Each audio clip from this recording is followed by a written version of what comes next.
What is going on, everybody? John Matrix here. Hope you're all having yourselves a wonderful evening, day, afternoon, good night, good morning, whatever, wherever you're at whenever you're watching this. We're going to be checking out the next episode of the Magnus Archives. We're jumping into Magnus Archives number 5, Thrown Away. Links will be down below in the description, as always, to the Magnus Archives playlist, the Rusty Quill Podcast YouTube channel, and to their website. So you want to check out all of their stuff. Those links will be down below. Check them all out. Be sure to go over to their YouTube channel and give this video a like, give them a sub if you enjoy their content. Check out any kind of membership stuff they got going on, Patreon stuff going on, and you can check out any kind of merch they got on their website if you want to take support for their stuff to the next level. If you'd like to join us when I do these reactions live, as I am right now with my YouTube members, there's a join button underneath the video, as well as a link in the description to the YouTube membership benefits and tiers that I offer. You can check those out if you want to take support from my channel to the next level. But regardless, I just appreciate you guys coming and hanging out, watching the video. Greatly appreciate the time, you taking the time out of your busy day to do so. So yeah, let's jump into it here. Magnus Archives number 5, Thrown Away, again by the Rusty Quill Podcast. Let's get it. Get this here bread. Hello, you gonna start? Here we go. Why is it so quiet?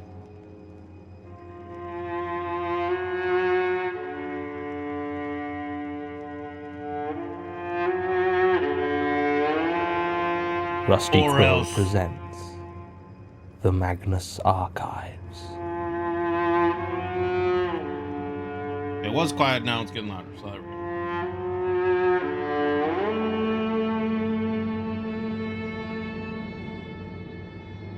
Episode 5, Thrown Away.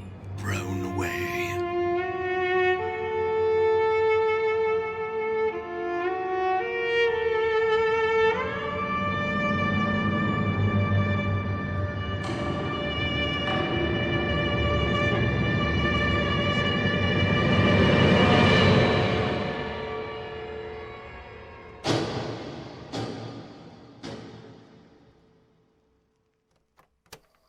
Statement of Kieran Woodward regarding items recovered from the refuse of 93 Lancaster Road, Walthamstow. Original statement given February 23rd, 2009.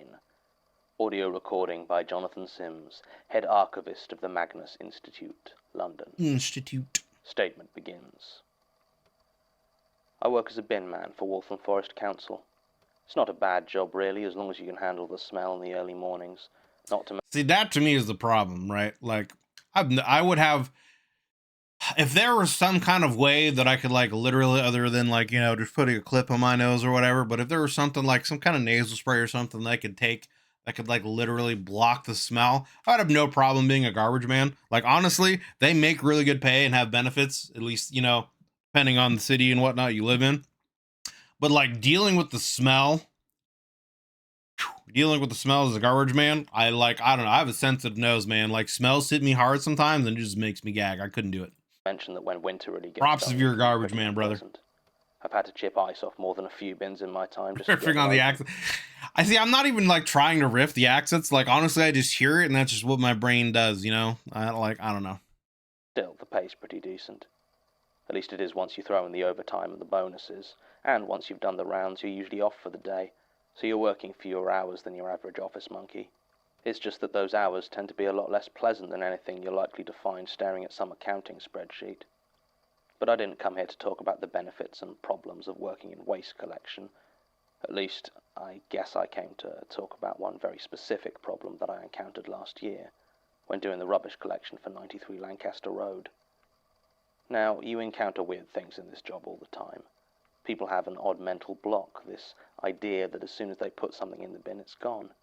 It's officially been made rubbish and no one will ever see it again. The fact that someone had to take it from your bin to the landfill or the recycling centre doesn't really enter their heads, and nobody ever seems to realise that up to a dozen people might be seeing what you throw away before it finally disappears forever. But no, as far as the rest of the world thinks about it, once it's been thrown away, it's gone, far beyond all human understanding. This leaves those of us who work in waste collection seeing kind of a strange side to humanity, but an honest one at that. If you're a bit of a boozer, there's every chance that your bin men know how much you drink better than you do, because we True. empty all the bottles. And yes, we do remember. And we also get quite judgmental at times, although not about the things you might think. You can throw away a mountain of grotesque porn, and as long as you've tied it into neat bundles, we're fine with it. But if you throw away cat litter without properly bagging that, you better believe that you've earned the hatred of every bin man that ever slung a Yep, sack. I can understand that. That's gross. Stop. I'm getting off topic. Point is, the bag of doll's heads didn't bother me. I mean, it was freaky, don't get me wrong. Hundreds of small plastic heads staring out of the refuse sack at me. But aside from a slight rip on the side of the black bag, they were thrown away very neatly. I mean, yeah, that would be pretty creepy, right? Like you're throwing away, you're picking up someone's garbage and there's a bunch of doll heads or something that kind of spill out. I don't know. That would definitely make me, I don't know. It would be creepy, and it would like throw up just some red flags. I would just say that, I guess. I don't know. It would make me think twice about the people living there, essentially. Easy enough to toss into the truck. The bag was full of them, mind. It was placed next to the green recycling bin, and at first I thought it... I mean, yeah, it's one of the things that I think of, like any kind of paperwork that might have like personal information, I don't throw away. I like save it in a bundle and wait till it gets cold out to the point where we're gonna light a fire, and then I burn it. I don't just throw it in the trash, because you never know who's gonna go through your stuff or find something, and in this day and age, you just never know, right? It was just a single doll with its... Call me paranoid, but is what it is. ...head positioned near the tear. But when I tossed the bag into the truck, the rip split, spilling forth a whole bunch of the things. At a guess, I'd say there were over 100 in there. They were made of hard, rigid plastic with that infant doll face that you seem to find on every toy like that. Several of them had different hair molded or painted on, so it was clear that they weren't simply from 100 or so of the same doll. Someone had spent time acquiring a whole variety of different dolls, which they then beheaded and stuffed into the sack. Yeah, that's very weird. They were very battered, but not with age. It looked as though someone had taken the brand new heads and dragged them over rough concrete. Isn't that one of those like signs of like sociopath or like a psychopath or something like that, right? Like first they start like defaming dolls, and then they might move to animals, and then they'll move to like actual people, you know? Like, isn't that one of those like things that like progresses from stuff like that? Though I couldn't say whether they'd have been attached to the rest of the doll at the time. It was creepy, sure, but the sun was shining and there were 4 of us working the truck that day, so it was easy enough to laugh it off. It was the old crew, me, David Atiyah, Matthew Wilkinson and Alan Parfit, who drove the truck. What it did do, though, was mark out 93 Lancaster Road in our minds as the dollhouse, since we spent the rest of the day making off-colour jokes about the sort of people who must live there. I said before that your bin man knows a lot about you. Now that's probably not actually true for most people. We service hundreds of homes each day, and who can keep track of that many people? Right. Who wants to? You do have... Yeah, but I feel like if something actually like really sticks out, you're gonna remember that, right? Like, I know if I were, a garbage man and I ran into this scenario where I found a garbage bag full of nothing but like beat up doll heads, I'd be like, I'm gonna mark that one down for this house in the future. Have houses, though, that you learn to keep an eye on. Like one of those things where you'll hear a news report about something that happened at that house in the future and be like, yep, that's what I thought. That's what I thought was going to happen. The sort of places that throw out strange or sometimes even dangerous things. Like I said, we probably know if you're an alcoholic, but it's not because we watch you obsessively or care about your health. It's because smashed bottles and broken glass are dangerous, and you learn to keep an eye out around houses where you're likely to find them. I read once that waste collection is the second most dangerous profession in England. Not sure I believe it. That wouldn't surprise me. I mean, that wouldn't surprise me, right? Because, I mean, who knows what you can get poked or stabbed or cut with, and who knows where, that all that's been. But you do see your fair share of injuries, so you learn to keep your eyes peeled and mark out in your mind which houses you want to stay wary of. Now, after that, the dollhouse became one of those houses for our crew. Not so much for any known danger, but when someone throws out a bin full of weird stuff like that, You never know what else they might decide to toss. Also, Alan, well, he had kind of a twisted sense of humour, and he loved the doll heads. When we told him, he insisted on stopping the truck and getting out to have a look. So after that, he always made a point to ask us to keep an eye on 93. What? And we did. The next couple of weeks, when we pulled up to 93, I took an extra second or two just to check for anything strange in the bins, but nothing seemed out of the ordinary. Alan especially was disappointed by this, but it was hardly something to dwell on, so we put it out of our minds and pressed on with the day's work. Yo, Alan's a This freak. continued for what must have been a few months, and the whole doll's head incident hadn't come up, except for a few interesting conversations at the recycling plant where, to be honest, I don't think anyone believed us, or if they did, they'd immediately try to top it with their own story of bizarre finds. It was the start of spring when we got the next strange bag from 93 Lancaster Road. Again, it was an unmarked black refuse bag placed next to the recycling bin. As soon as I saw it, I knew it was another one. The shape of it was too regular to be full of the normal assortment of rubbish. As I picked it up, I realized it was far too light as well. It seemed to weigh almost nothing, but was bulging with what sounded like a whole load of paper inside. I gave the others a look and told them I thought we had another odd bag. David and Matt started discussing whether we should open it, as this one didn't seem to have a rip like the last one, and we were still... Now, wouldn't that feel almost kind of illegal in a way to, like, open up someone's trash bag if it hasn't been, like, ripped or torn naturally, right? I mean, I guess you'd say that happens, but, like, I don't know. That almost kind of feels like looking at someone's mail, right? You know, like here in the States, at least, the federal offense to, like, open someone else's mail. I don't really know the legalities of, like, opening up and looking through someone's trash. Although you would think that would be illegal. Talking it over when Alan came back to see what was taking us so long. He knew where we were, and you could see it in his eyes that he'd been hoping this was the reason for the delay. One look at his face, and I knew that if we didn't open it, for sure, he would. I looked up towards the house, checking for anyone watching, but 93 was right near the start of our route, so it was still very early in the morning and all the lights were off. There was no sign of movement, so, very carefully, I opened the bag. Inside was paper, as I expected. It seemed to be a single strip of thick white writing paper, maybe an inch wide. The paper was long, so long that it seemed like the whole bag was filled solely with this one piece of it, wrapped and curled and crumpled to fit inside. Interesting. There was writing on it in another language, I think Latin. Matt, who was raised Catholic and never... Is this a connection from the previous two? Is it Latin written in, you know, what did that dude say? Don't stop watching me or something? Shut up about it, said he recognized it and claimed that it was the Lord's Prayer, the Our Father, written over and over again. He seemed pretty rattled about it, especially at the fact that at certain points the edges of the paper seemed to be slightly singed, as though it had been passed over a candle or a lighter. He even seemed hesitant about throwing it in with the rest of the garbage, but we didn't have anything else we could actually do with it, so into the truck it went. Alan was smiling the rest of the shift, and there was a delight there that, quite frankly, had started to unsettle me a bit. As far as I was concerned, this was a bit of a letdown after the doll's heads, but the way the others had reacted put me a bit on edge. The third bag was the one that really changed things.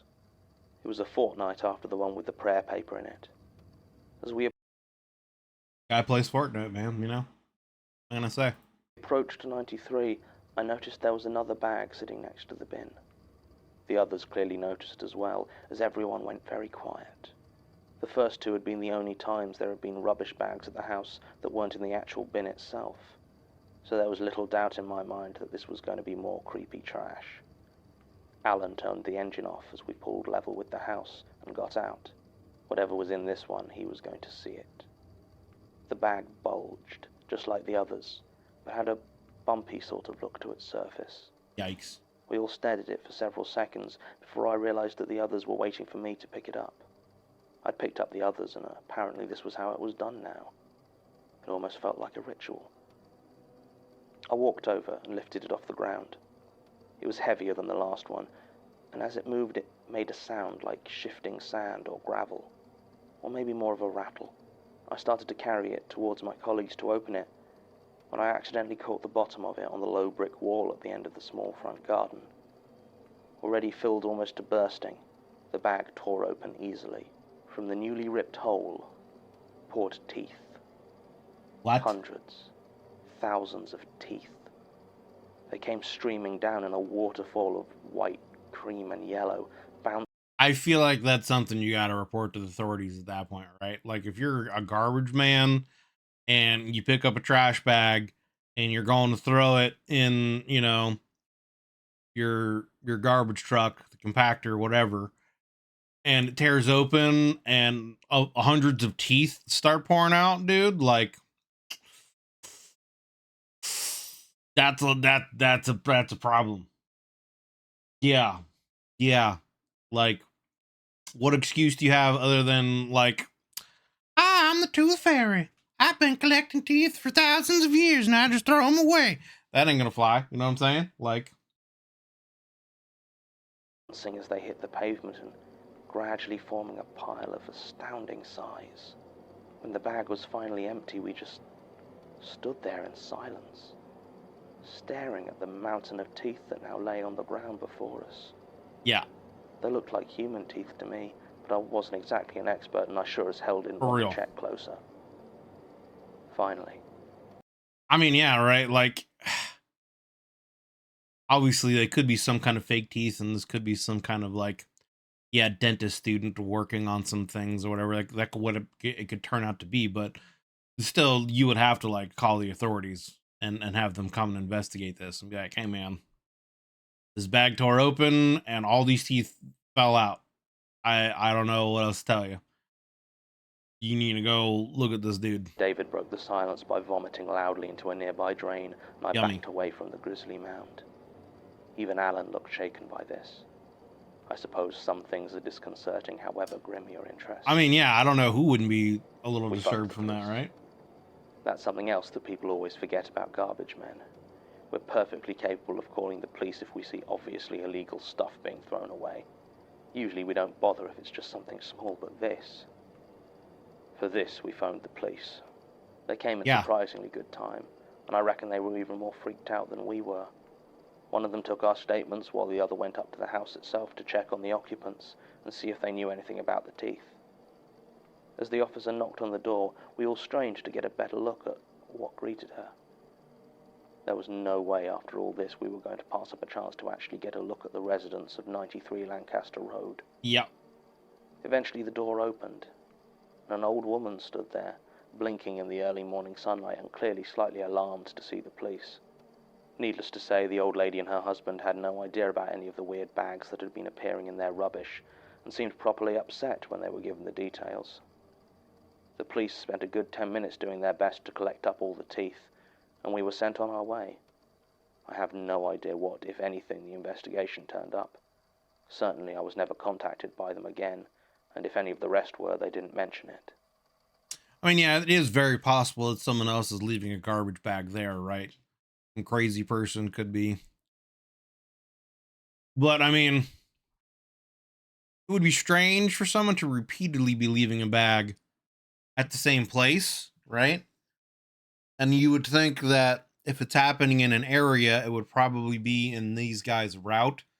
So they would see weird stuff appearing in bags in other places. But I mean, I guess that would assume that they would be opening the trash and looking at them, right? So it's like, yeah, I don't know. Very strange. But yeah, doll heads and then a absurdly long piece of paper with the Lord's Prayer written in Latin on it, and now hundreds or thousands of teeth falling out of a trash bag. Yeah, this is a little on the strange side. And for Yo, a what's while, up, that Howard? was it. We kept an eye out whenever we were headed down Lancaster Road, but didn't encounter any further ominous garbage bags. I thought maybe the involvement of the police had scared off whoever was leaving them. Maybe the police had caught the culprit and just hadn't told us. I did start to notice, though, that Alan wasn't doing well. He was often late to his shift, and when he finally got there, he'd be exhausted and grumpy, snapping at everyone and rudely brushing off anyone asking about his health or how he was doing. He seemed even worse whenever we approached the end of Lancaster Road, sometimes speeding up the truck slightly so that we had to run to keep up. Eventually, after I tripped over the curb while hurrying and twisted my ankle, I confronted him, told me that whatever was going on with him, he could talk about it or get over it, but that he clearly needed to deal with something. He got very quiet and said he'd been watching number 93 some nights. Okay, now you're just straight up like spying on them, dude. Like what? Now you're kind of sounding like the crazy person here, Alan. He wanted to see whoever was dropping this stuff off, that he had to know. I don't know what I expected. Trouble at home maybe, or depression, but this took me by surprise. I told him it was a really bad idea, that if the police were still investigating, they were more than likely to pick him up as the culprit. Yeah. And even if they didn't, the old couple at 93 could just as easily get him arrested for harassment or stalking. Alan nodded along and agreed with me as I spoke, but I could see he wasn't listening. He just said again that he needed to know, told me he'd be careful, as though that was meant to reassure me. It didn't, but I could see I wasn't going to talk him out of it, and we ended in an uncomfortable silence. What I didn't say is that I'd almost done the same thing myself once or twice. There was something about this, beyond anything else I'd encountered, that, I don't know, it drew me in almost as much as it disgusted me. Almost, but not enough to do anything. And if I needed any further convincing that leaving it alone was the right decision, I only needed to look at Alan. As time went on, the bags under his eyes deepened, and I'd watch him down half a dozen energy drinks over the course of a morning just to get through his shift.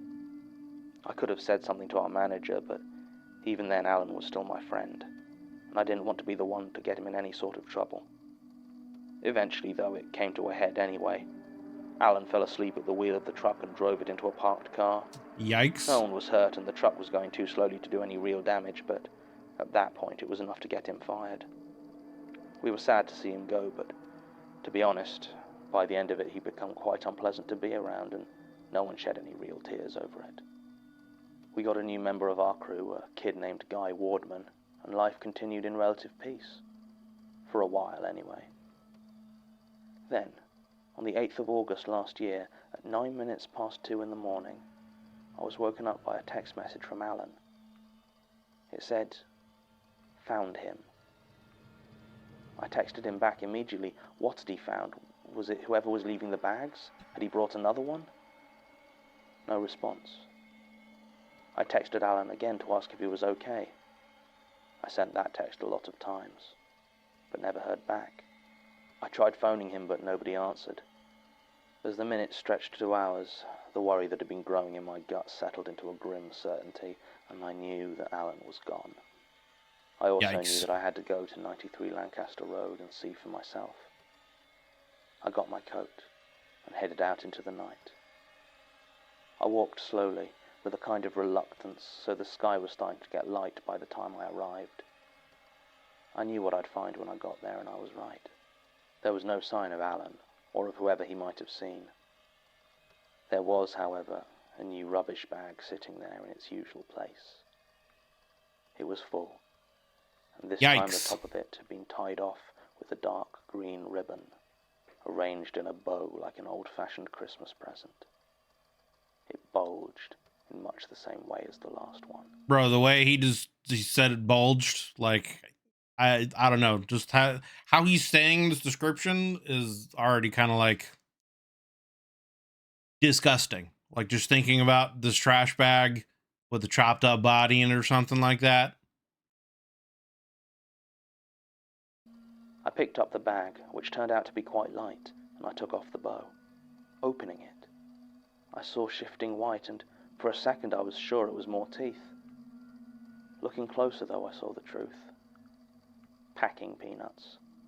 Polystyrene packing peanuts, enough to fill the bag to capacity. I almost felt relieved, until I realized there was something else in there. Yeah, I was going to say, there's got to be something else in there. Heavier than a bag of polystyrene should be.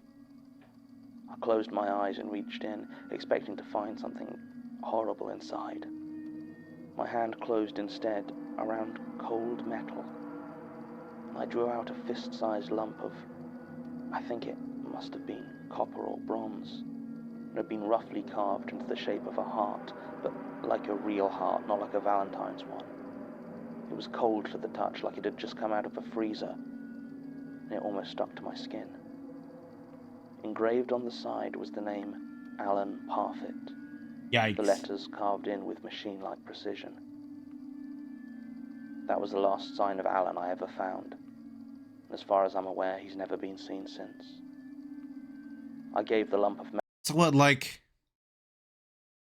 did someone like kidnap him and then like cut him open and then like cast iron his organs, like his heart, and then they just etched the name on it and then just decided to throw it away? Like, what is happening? Why would you do that? I could understand you would like want to maybe do that as like a trophy of some sort, but why would you then throw it away? Why would you put it in the trash unless it's there for someone else to collect? What is happening? metal to a friend of mine who works the medical waste run and owes me a favor. I asked him to throw it in with the shipment, as the medical incinerators burn hotter than any I have access to, and I figured that was my best shot at getting rid of it properly. I still work the Lancaster Road route, but since then there haven't been any more weird bags turning up at 93. For real, dude. Mostly I've just tried to forget about it. Statement ends. It's nice to have a statement where most of the particulars are easily verifiable. It's nice to have a statement where, yeah, you know, I don't know. That's just weird how he said that. It's nice to have a statement. It's like, I don't know if anything's really nice about that statement at all. It comes with shorter supporting statements from David Attire and Matthew Wilkinson confirming the contents of the first 3 bags, as well as the details of Alan Parfit's behavior prior to his termination from the employment of local government. In an uncharacteristic example of actually dealing with modern technology, my predecessor had the good sense to make a copy of the final text conversation between Alan Parfit and Mr. Woodward. I had Martin conduct a follow-up interview with Mr. Woodward last week, but it was unenlightening. Apparently there have been no further bags at number 93, and in the intervening years he has largely discounted many of the stranger aspects of his experience. I wasn't expecting much, as time generally makes people inclined to forget what they would rather not believe, but at least it got Martin out of the Institute for an afternoon, which is always a welcome relief.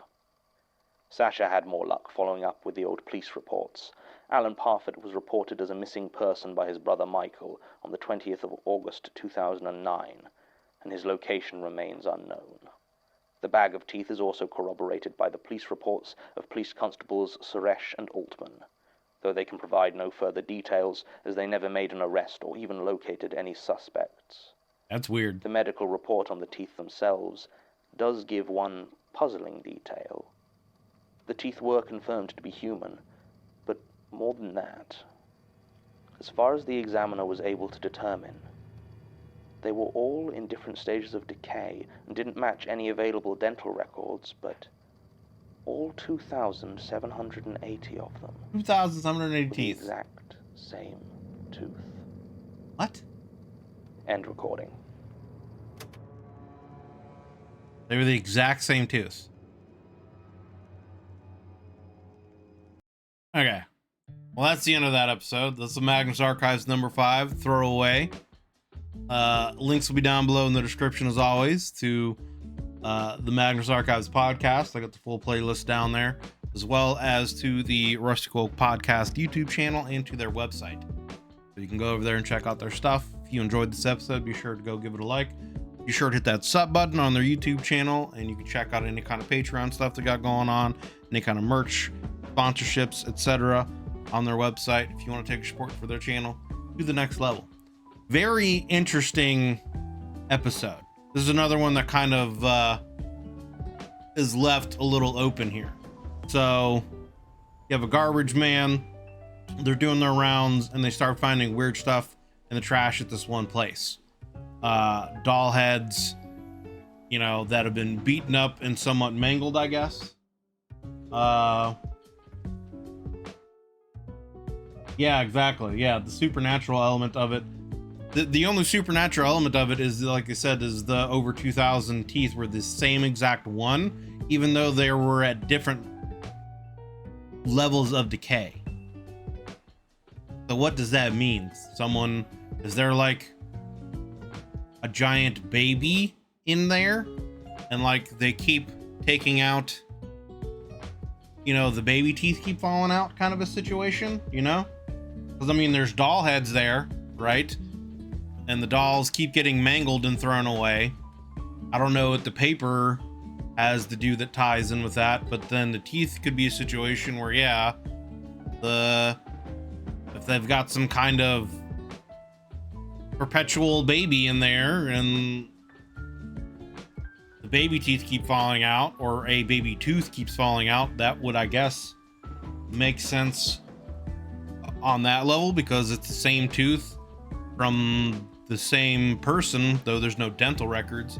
They're all at different states of decay. So yeah, or unless there's like a shark person in there and they just keep making new teeth.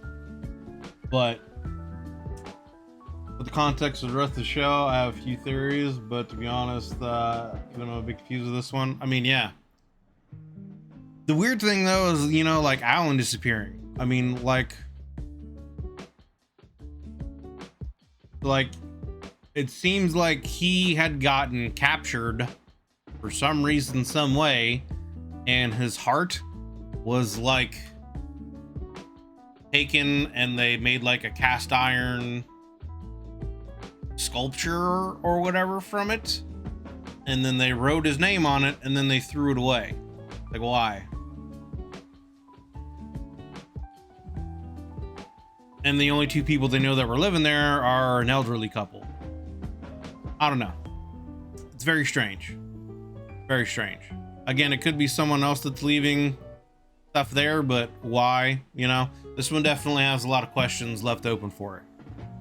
But yeah, like I said, those Magnus Archives number 5 thrown away. If you guys have any theories or explanations, let me know down in the comments. But yeah, thanks for watching, guys. Hope you enjoyed this episode. You know, if you enjoyed it, do consider leaving a like and a sub. It helps me in the channel grow, and it lets the YouTube algorithm know you enjoy this kind of content and you want to see some more. There is a join button underneath the video, as well as a link in the description to the YouTube membership benefits and tiers that I have to offer. If you'd like to join us when I do these reactions live, as I am right now with my YouTube members, I'd love to have you guys come in and join our discussions. So yeah, it's a way that you can take your support to my channel to the next level. But regardless, thanks for just hanging out, guys. I appreciate you coming and spending the time to do so. Hope you're having yourselves a wonderful day, evening, afternoon, and night. I'll see you guys on the next one.